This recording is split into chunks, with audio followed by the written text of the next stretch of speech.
In this video, we will discuss Civil 3D workspaces. Civil 3D ships with predefined workspaces that help you use Civil 3D more effectively. To switch between workspaces, navigate to the Workspace switching icon in the lower right part of the AutoCAD Civil 3D application window. There are 4 workspaces that ship with Civil 3D. You have Civil 3D, which of course will contain all the most commonly used Civil 3D tools. You have Drafting, Annotation, and 3D Modeling, which are the standard AutoCAD workspaces.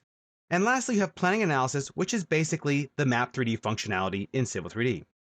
If you're not familiar with workspaces, a workspace is a stored configuration of interface components. In other words, where your tool space is, what ribbon tabs you have open, where your command line is located, where the properties palette is, the tool palettes, etc.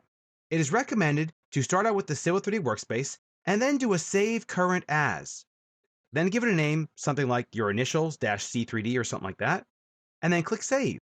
This way, if you make any changes to the workspace and somehow they get lost or something messes up, you can always revert back to the original Civil 3D workspace and not have to worry about reinstalling Civil 3D.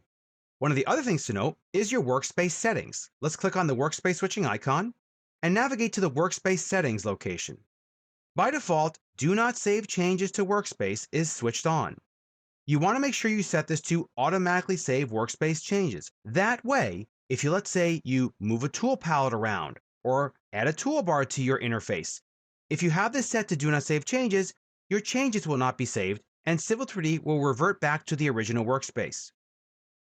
Setting it to automatically save workspace changes guarantees that your changes will be made as you make them.